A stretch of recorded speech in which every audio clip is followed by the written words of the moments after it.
Kita punya trauma, entah itu fiktif, entah nyata, entah apalah. Kita punya trauma kasus Siti Jenar. Orang yang mendalami la ilaha illallah secara intensif, ya, entah itu disebut kalimat sodo, bosuluk, boseloko, mbah kono pokoknya. Orang yang memahami la ilaha illallah secara intensif, itu pasti menuju ilmu hakikat. Dan menuju ilmu hakikat pasti ngalami hakikat yang khoyali. Ini rungokno tenan iki. Hakikat yang nopo? Khoyali. Dan hakikat yang khoyali ini mulai menipu. Ya, kalau sudah begitu ruwet. Misalnya ngeten nggih. Ketika kula maca nggih diskusi ini utai perdebatannya kali jago mbek Siti Jenar. Saat itu ada Sunan Bonang juga. Kamu sujud pakai apa kali jaga? Ya pakai jasad. Dari Siti Jenar. Daging kamu itu hanya onggokan daging. Nanti itu jadi bangkai. Dan setelah jadi bangkai itu habis. Kamu nanti ditulis Tuhan tidak termasuk yang sujud. Kebuat yang mbok sujud itu bentek. Mikir kan juga. Rugi ke sujud mbek bathuk mbek tangan. Jasad sampeyan kuntek. Ora ana sing crita kowe nak sujud mergo jasad itu mok sampeyan dadi bang. Lah nek ngono sujud ning hakikat ora usah bathuk, ora usah tangan, ora usah sikil, yo rohem iku lho kon sujud mbek pangeran. Nak sujud mbek fisik ku rugi wong fisik sampeyan. Mikir kali itu. Mungkin bolak-balik kali Joko mantan wali preman terus jadi debat pusing. Siti Jenar tahu belajar tak tahu menang Irak. Yang jelas yang mulang gak satem orang menangi. Wah, uang ini menjadi perdebatan. Sehingga keyakinannya kayak Siti Jenar, la ilaha illallah itu ya wahdatul wujud itu, innalillahi wa inna ilaihi. Selama ini kalau orang syariat misalnya, orang syariat itu kalau ada orang mati, misalnya Kak Ruhin mati, ini aku kan muni innalillahi wa inna ilaihi raji'un, saiki Ruhin wis mati. Mati itu balik ning pengen. Itu cara wong hakikat kan salah besar. Orang mati itu tidak ada, cara ilmu hakikat dan orang mati itu tidak ada. Roh ini tersiksa di alam fisik. Jadi ruh ini tersiksa di alam fisik. Karena ketemu ning jasate ruh. Tersiksa dulu. Aku rewape mangane kudu kerja piring Jepang tersiksa roh. Asal roti mau tersiksa. Misalnya kiai pemangan udah kudu pidato 2 jam bareng tersiksa. Roh iki napa? Tersiksa. Mergo roh ora buta mangan, ora buta ngombe, tapi gara-gara melok fisik. Paham ya? Lho ini tenang sih. Kenapa rai bener. Lah kula boten. Sampeyan betul lho guru waras maksudnya nggih. Artinya waras secara akademik karena ada referensi, ada marojek, nggih. Waras secara hakikat. Kula niku umpama rasake sampeyan wis ilmu hakikat. Artinya saya juga ngalami ilmu hakikat. Lan ketika sing aran hikam, wong ora tau mukasafah ora usah dadi ulama. Entah sekian detik ulama itu harus pernah mukasafah. Biar merasakan ilmu napa? Ada. Tapi ilmu hakikat itu bisa dilogika kan sebelum sampean sampai secara musyahadah. Paling enggak bisa sampai secara logika. Manusia itu mulai Nabi Adam sampai sekarang itu kan punya roh. Dan roh itu tidak makhluk. Ya, roh itu tidak makhluk. Ketika roh itu diletakkan di jasad, dia itu tersiksa. Karena ketika dia ke jasad fisik, namanya mengalami keterpisahan dengan yang abadi. Dia ini yang jasad fisik, tersiksa. Karena dia harus di alam yang kasat mata, alam mulki. Tersiksa. Ketika dia tersiksa, melok ruhin. Akhirnya dia mangan kangelan, akhirnya lesu mangan. Padahal roh gak butuh mangan, perlu dicatat, roh gak butuh. Ya ora butuh gunung kidul barang kan ora butuh rapi. Paham kan? Ya ora butuh putus cinta, ora butuh pegatan, ora butuh macam-macam. Paham? Tapi karena dia nemplek jasad sing butuh mangan, butuh rabi, butuh wedoan macam-macam. Akhirnya roh tersiksa. Suatu saat kalau roh ini dalam bahasa manusia mati, ini dalam bahasa manusia mati. Ini hakikatnya roh itu tidak mati, dia kembali ke habitatnya. Ini disebut innalillah. Kita ini dari awal ya dengan Allah. Wa inna ilaihi juga kemudian nanti kita pasti kembali ke Allah. Dan itu diyakini betul oleh orang wahdatul wujud. Jadi kalau roh mati itu ya tidak ada mati. Terus sekarang itu kembali karena sudah lama mengalami keterpisahan mergo melok fisik-fisik dak ono kerja dasinan, ono nggo proposal lan ruwet to roh ku melok. Paham itu? Kita di roh ku napa melok ruwet. Lah roh ya tersiksa aku ora butuh mangan, ora butuh proposal bocah ngalor. Itu tersiksa. Makanya dalam cerita-cerita Jalaluddin Rumi yang otentik di kitab-kitab begitu. Ketika beliau mau meninggal, muridnya itu nangis. Dari Jalaluddin Rumi, kamu jangan nangisi saya ini mau pesta, saya ini mau pesta perkawinan. Kamu tidak merasakan penyesalan saya. Saya ini lama menyesal karena harus hidup bersama kamu. Terus saya ini tersiksa karena ngalami alam yang rusak, yang fana. Alam yang fana. Harusnya roh saya itu di alam abadi, bukan di sini. Maka jangan tangisi kematian saya. Kematian saya adalah kembalinya roh ke habitatnya. Semenjak itu kematian dianggap malam perkawinan. Karena roh kembali. Walhasil nguniku cara ilmu tasawuf bahasa Arab jenenge wahdatul wujud, kena Jawa Yogyakarta Solo keadaan jenenge manunggaling kawula. Mergo sing rawan ngono rugen lho, Pak. Nek tak terangno detail. Dadi bathuk mesti iki buku sujud kan. Niku sampeyan ilang. Dadi seksine ora ono cara teorine sinten Siti? Rugi kowe. Jadi ya gendor. Lah kali Joko mantan preman jak debat terus ora ngono mbok terus tak pateni kowe. Lah debat iki ora iso. Premane kumat. Ya ta preman jak debat ilmi. Ngono ku model. Kali Joko yo ora salah. Dise Sayyidina Umar nggih ngoten. Umar sahabat top. Lah isih debat atau milih tak patenane ya Rasulullah. Gak iso dene ilmiah. Mantar preman pasar rukat terus jadi sahabat top. Debat yang milih mate. Ada wonten cerita wong Yahudi njaluk keputusan Nabi. Bareng wis diputusno Nabi cek mamang. Ndak tenang keputusane ngono dalam sengketa duniawi. Bariku takok ya Ali. Ya Ali, aku mau sowan ning Nabi Muhammad. Dikai keputusan Nabi mamang cara kowe pilih. Sampai Ali dikai keputusan persis Kanjeng Nabi. Cek mamang neh takok Umar. Takok Umar aku mau sing Muhammad, ning Ali dikai keputusan kok mamang, Mar. Cara kowe piye? Urusan dunya. Enteni iki. Entah dia melepuh buat apa? Uang diputus Nabi ora mar. Buat mati. Awe. Mereka mantan apa? Cara mantan intelektual atau intelektual kan ya wajar wong Yahudi kok percaya Nabi. Kan bareng cara Ali wis gak percaya wis kandhani. Ora mesti cara Ali kan. Lah ora bapatene. Ya wajar wong Yahudi kok percaya Nabi, nak percaya ora situ Yahudi Muslim. Lah Ali situ Gustur. Lah Gustur ra beda piye tenang. Ali nyen ngoten watake ngoten. Nasibe padha. Ali itu ilmuwan yang jadi presiden gak sukses, yang niru Gus Dur. Mergo ning dinggo negara wong pinter mimpin ra sukses, wong pinter gampang maklumi. Lah misalnya kita dadi kiai wong pinter. Kaya santrine pacaran. Maksud jangan ana cerita wedok. Wae ruwet. Terus malah dalil dinalina subuh syahwat minan. Piye padha tanpa pelaturan. Paham ya? Ruwet apa? Mulane aja geman, iki kiai pinter teman-teman aja geman. Sing biasa wae ana syariate sithik-sithik. Sing gamane ana santri pacaran tersinggung, ana santri nakal tersinggung, sing ana rasane lha donya ana napa? Dadi nek meguru kula niku urusan ilmu semi hakikat. Mulane mon nggih. Sehingga kayak Siti Jenar, cara pandang Siti Jenar tuh masuk betul ning gone pemikiran para santrinya. Kados Ki Ageng Pengging, siapa masuk betul karena masuk akal. Cara mereka napa? Betapa tidak ada artinya fisik ini. Nah, kalau semua fisik ini tidak ada artinya, kemudian yang ada artinya itu roh, perjalanan apa? Perjalanan roh, sehingga diartikan inna lillah wa inna ilaihi raji'un. Inna sholati wa nusuki wa mahyaya wa mamati ku lillah. Lah kemudian sekarang sampean tak tanya misalnya, ini latihan ilmu hakikat. Wa mahyaya lan penguripan ingsun. Kalau ingsun itu artinya fisik atau jasad, itu keliru besar karena jasad tidak pernah hidup. Yang hidup itu roh. Paham ya? Sekarang artinya wama mati itu apa? Kematian ingsun. Kalau roh itu tidak pernah mati, berarti kematian roh adalah keterpisahan dengan yang agung atau yang abadi. Dan semuanya itu lillahi rabbil alamin. Sehingga mereka mengatakan kematian itu satu pesta. Mulane kados Bilal ditakoki, ya Bilal, ketika murid-muridnya nangis bergape mati, Bilal ge seneng ae. Godan nalqal akhibah Muhammad dan wa hisbah. Ya nak mati malah seneng loh ketemu kekasihku. Sebab itu kematian tidak pernah jadi problem bagi mereka sing soleh. sing menembus ilmu hakikat. Paham?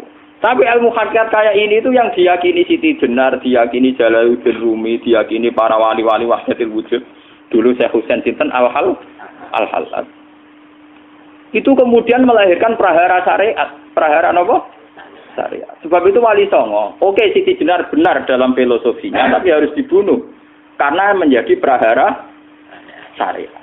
Sama dengan yang dikatakan Nabi itu benar, tapi menjadi prahara syariat. Akhirnya disomasi oleh Umar radhiyallahu anhu. Jadi sebetulnya sama, pola-pola ceritanya sama.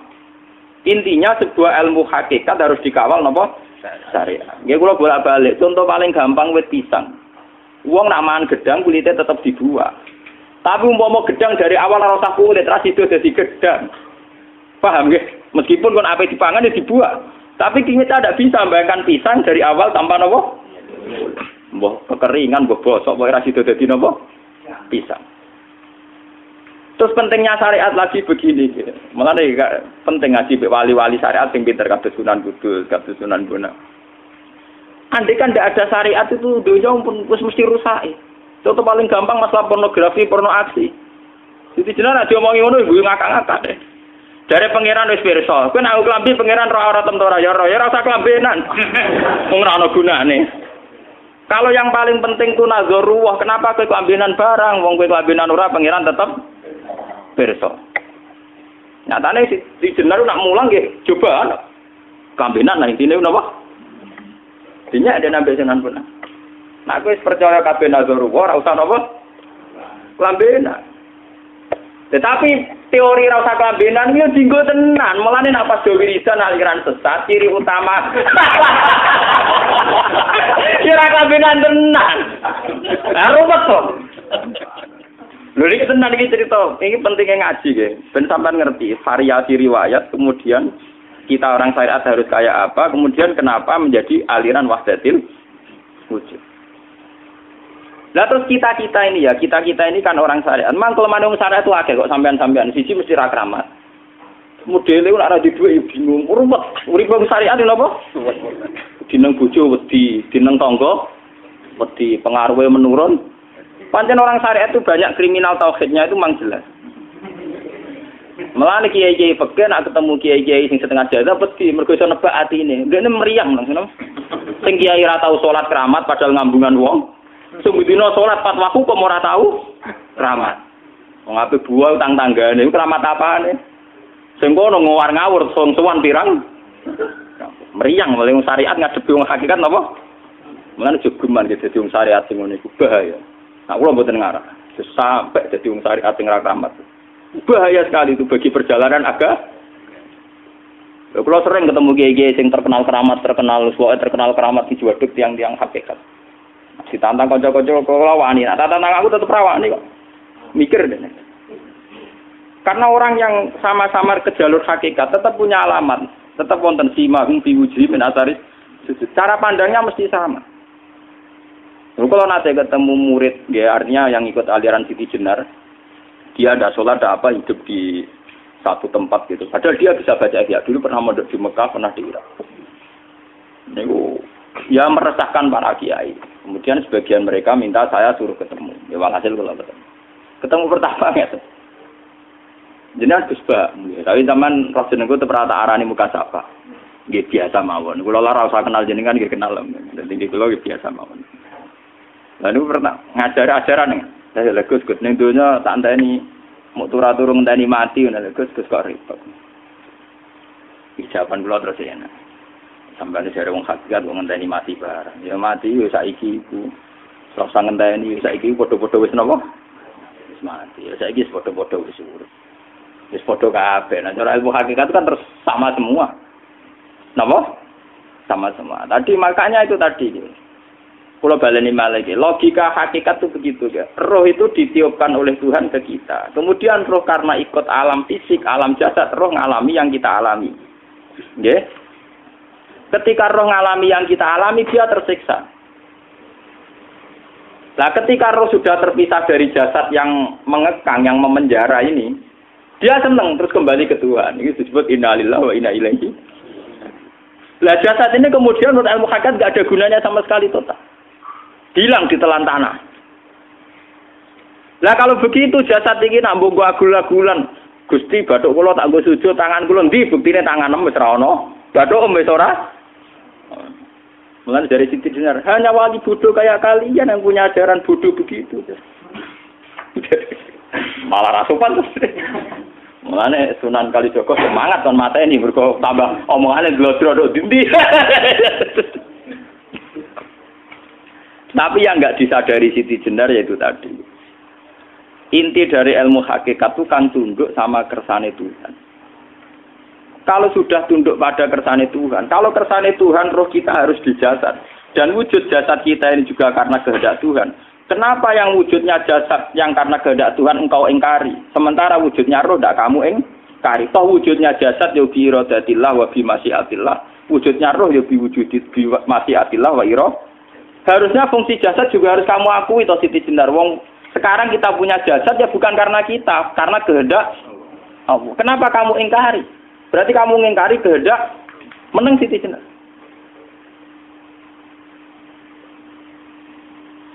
Makanya hakikat yang pertama Saimi itu pasti khayal. Lah Siti Jenar itu hakikatnya baru yang sampai khayal itu. Sehingga dia tersesat. Sebetulnya kalau sudah hakikat beneran itu tidak perlu khayal begitu. Artinya tidak perlu khayal jasad kita sing senajan ora ana gunane ini. Tetap piye wae wujudnya karena kehendak Allah. Juga kita harus terima. Apapun kekurangannya, apapun kenaifannya, ironisnya harus kita terima. Ini sebagai bentuk penerimaan kita pada masyiatil. Begitu juga keadaan roh kita sebagai penerimaan atas masyiatil. Meskipun ada teori-teori roh yang lebih valid. Lebih valid misalnya begini. Kanjeng Nabi itu suatu saat ininya terputus karena perang Uhud. Itu Kanjeng Nabi dia dolanan drijine ini. Napa cara niki napa jari jemari ini Nabi putus. Iki dolanan. Jadi Nabi sendiri kadang sering ngajarkan ilmu hakikat. Hal lagi illa usbun udmiyat wa fi sabilillahi ma laqitu. Kowe ora trimo fisik, bentuk fisik jari jemari sing ditetir berdarah. Tapi nak kowe wis fi sabilillah ayo wis balik ning habitatem. Sehingga kenapa para sahabat itu ketika dicincang, ketika putus tangannya, putus kakinya. Sahabat yang usul ke ilmu hakikat itu malah senang. Karena jasad kita ini kan ila sabilillah menuju jalan Tuhan. Sekali dia sudah terluka fisabilillah itu sudah menemukan formatnya. Cara teori Cina sudah menemukan formasinya. Paham gitu? Orang kok malah ngeluh itu berarti goblok kena ngeluh. Paham tak? Paham ini apa? Jadi, makanya Nabi ngertikan ya itu sudah ketemu formatnya. Ketika rohnya para syuhada nanti kembali ke Tuhan, ya ketemu formatnya lagi. Itu disebut wala taqulu lima yuqtalu fi sabilillahi amma. Dia tidak mati sesuai formasi awal, yaitu roh kembali ke Tuhan dan jasad ikut mengawal. Nah itu Nabi kadang ya pakai ilmu hakikat begitu. Mulane kula bolak-balik matur, kula niku nggih mulai umur 20 tahun napa pinten. Kula ngasih nggih gadah penyakit dan ekstrim penyakit saya. Sampai saat ini kalau nak ngobatno tidak lebih 50%, karena saya tetap berpikir. Misalnya cara syariat kan berobat, tapi cara hakikat apa betul keberadaan saya di alam ini penting. Sehingga aku kepengen urip tak bela-belani ngantek entek atusan juta. Jangan-jangan penting mati ikut timbang uripku. Lah nak ngono lha apa tak bela-belani entek atusan juta. Jadi misalnya kita berobat ya mau ya dari nabi kan berobat ya berobat. Pokoknya kita Islam masih mau gerutu kadang orang paham. Sekali kamu mengamati dengan sisi hakikat, coba sekarang sampean pikir, coba sekarang nggak pakai logika hakikat, pakai logika syariat saja. Saya ini misalnya asetnya 10 juta, misalnya, saya punya aset 10 juta. Tapi misalnya aku rugi nawan atau dipengaruhi di masa depan soalnya, kalau kulo kan soalnya cara teori di masa misalnya kulo ruhin, artinya kere di duit 10 juta aset. Tujuan saya sembuh kan supaya aku iso sembuh sehat, engkau iso kerja untuk anak. Tapi karena saya sakit nanti operasi tidak 10 juta. Operasi tidak 10 juta. Wong aku repair mesti iso marisi anak. Apa meneh nak duit 10 juta tak ada gue berobat malah jelas ra iso marisi. Lah nak ngono penting matiku ya dibagi 10 juta. Karwan iso diwaris langsung. Sementara anak aku mari dibiayai 10 juta, rong mesti mari 10 juta mesti entek. Artinya tidak ada jaminan kalau berobat itu secara visi ke depan lebih baik. Soalnya malah ngentekno donya nggak jelas akibat positifnya. Misalnya tetap lumpuh, duwe teori loh. Bapak artinya apa? Teori hakikat tetap lebih benar bahwa hidup itu tidak ada artinya. Semua itu tidak ada artinya. Berobat apa enggak berobat semuanya tidak ada arti. Teori loh gini. Sehingga kalau kita tengah-tengah aja tengah-tengah. Kados kula misalnya loro nggih berobat. Gusti separuh kalau ngelakoni syariat, tapi sebagai kalau ulama fikih, separuh kalau lakoni apa? Jadi kalau tetap buatan ngarah obat 100%. Tapi orang ngarah berobat, wong kalau tiang apa? Syariat. Tapi memang faktanya itu begitu. Cara Kanjeng Nabi kadang Kanjeng Nabi berobat. Kadang Kanjeng Nabi wis nikine tercincang dige guyonan. Wa laki illa usbuun udwiyat. Ora kok driji sing gak melok-melok. Nah, bukti bahwa jasadnya begitu tidak penting. Kayak Sayyid Hamzah. Menurut Sayyid Hamzah nganggep wahyu bentone ra karuan. Kalau teori Siti Jenar itu benar, teori Jalaluddin Rumi benar teorinya lho, ora kok ra salate lho nggih, maksudnya kok nganut ra salate. Benar cara analisis roh. Ketika Sayyid Hamzah dinyatakan mati oleh manusia, oleh hukum manusia dinyatakan mati karena dia sudah tidak bergerak. Dalam teori hakikat kan rohnya Sayyid Hamzah sudah fi khawasili tuyurin khudrin. Rohnya sudah diambil Tuhan. Tidak mati, paham ya? Ketika rohnya Sayyid Hamzah sudah diambil, jasad ini sudah tidak punya rasa. Sekarang secara syariat kasat mata kita tahu, wong jasad nak diinfus, di sayat-sayat dioperasi ora kroso. Apa meneh saiki ruhe wis bisa. Lah ya jasad itu cek gampange, dioperasi dibius saja terus tidak kerasa. Apalagi rohnya sudah diambil. Lah saiki bayangkan ketika Sayyid Hamzah itu sudah di atas. Niku kira-kira dul wahsi ra wong bentuk. Lho wong kok baca igabus. Ketika jasad benar-benar tidak penting, kemudian jasadnya Sayyid Hamzah kan dicincang oleh wahsi. Ketika rohnya sudah diambil kan Hamzah tidak merasakan. Berarti Sayyid Hamzah guyu-guyu wahsi. Wahsi cek bentuk nih gabus dicincang. Paham ya? Lho niki tenan.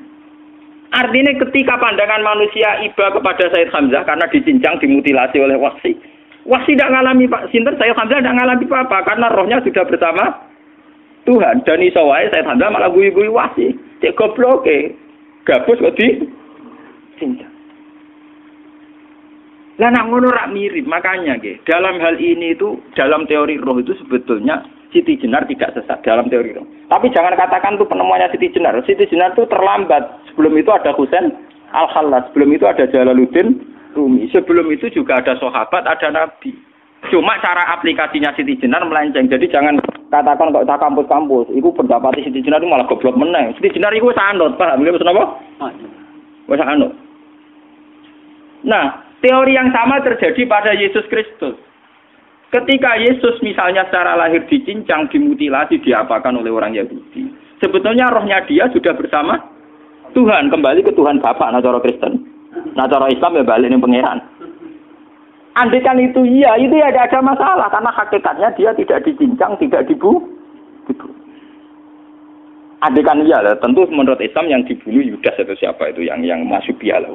Tapi sama sebetulnya teorinya sama. Kalaupun iya tidak ada masalah. Oke, kalau misalnya Nabi Isa karena ada kontroversi menyangkut dia atau Yudas. Sekarang yang Zakaria dan ya. Zakaria itu dicincang betul oleh orang Yahudi, matinya dimutilasi. Tapi dia tidak apa-apa. Karena ketika beliau dicincang, rohnya sudah diambil. Ini rumah tenan kan. Ben kira untuk kendel mati paham kan ya. Dadi maksudnya niku kula ajari nak mati itu tidak problem nggih. Niki kalau urip wedi lho. Dan ini bersamaan paham nggih. Kaitan la ilaha illallah ini nanti semuanya sama kaitan sama apa? La ilaha illallah. Ini nanti ujungnya sama dengan la ilaha illallah. Begitu juga seterusnya. Misalnya Yahya kalian sinten? Zakaria. Ketika Tuhan ditanya, jadi tenggene alam malakut pangeran ditakok, ya Allah, Yahya dan Zakaria itu kan hamba pilihan engkau. Ketika dicincang kok jenengan biarkan. Endi Yahya Zakaria dicincang? Aku iku ora goblok jare pangeran. Sedurunge dekne dicincang jasate ruhe tak jipuk. Dadi dekne ora krasa blas. Begitu juga yang tafsir-tafsir sampean lihat wa Maryama. Sayyidah Maryam yang istrinya Fir'aun. Itu kan dia iman sama Nabi Musa. Asiyah, ya. Asiyah imro'ati apa? Fir'aun. Asiyah imro'ati Fir'aun, ya. Itu kan dihukum oleh Fir'aun. Ketika mau ditumpahi apa? Batu besar. Iku Allah ketika di pangeran, ya malaikal mauti, cepat ambil rohnya sebelum dihunjami batu besar. Terus rohnya diambil. Sebab itu dalam hukum Tuhan, Tuhan itu tidak merasa bahwa Tuhan membiarkan Asiyah, membiarkan Hamzah, membiarkan Yahya, membiarkan Zakaria. Dalam hukum Tuhan, semua orang ini roh-roh terhormat. Akhirnya nak anggo teori iki sing nyincang malah goblok, wong gabus goblok cincang ngono dadi. Nak anggo teori iki malah berbalik, sing goblok sing nyincang. Paham? Yo ora kok sesuai sampean kiaskan saja. Wong dibius wae disayat-sayat gak krasa. Kaya apa nak ruhe bener-bener wis tercabut terpisah. Rasane ning ndi? Itu disebut wala taqulu lima yuqtalu fi sabilillah napa? Lah kemudian roh ini kemana? Nah, roh itu sudah menyatu dengan kalimat tauhid. Mesti roh itu bersaksi la ilaha illallah. Itu sing disebut ning alam roh ketika Allah tanya alastu bi rabbikum mesti qalu bala. Mesti mereka jawabnya napa? Bala. Karena alam roh tentu lebih mudah bersaksi akan keberhadiran dan keeksistensi Tuhan Allah Subhanahu wa taala. Paham ya, ini sama penting. Nah, ketika kalimat tauhid sudah menyatu kayak begini, itu mesti kalimat tauhid sing mesti langsung untuk swarga. Itu dimaksud Nabi mustaiqinan biha qalbu mukhlishon biha qalbu. Ati itu qalbu kan nggak bisa kamu artikan jantung atau liver kayak teori modern sekarang. Misalnya qalbun itu apa? Dari kiai qalbun itu jantung. Nah, ngono beda mek liver. Lah nek liver apa kabidun niku akal-akalan aja padha ora paham. Bahasa kolbun, fikrun, aklun itu sesuatu yang misteri. Roh ini kemudian dengan kalimat tauhid sudah menyatu disebut mukhlishon biha kolbu. Ada tingkat kemurnian hubungan roh dengan kalimat tauhid. Lah kalau begitu pasti dakhalal jannah. Karena tidak mungkin kalimat tauhid kok di neraka. Lah ini ngomong masalah-masalah hakikat. Wong sing gak tahu petualangan hakikat, momene sing sering bingung bakas duit, bayar kredit, utang jatuh tempo, ora usah melok mikir, utek wis entek go mikir duit.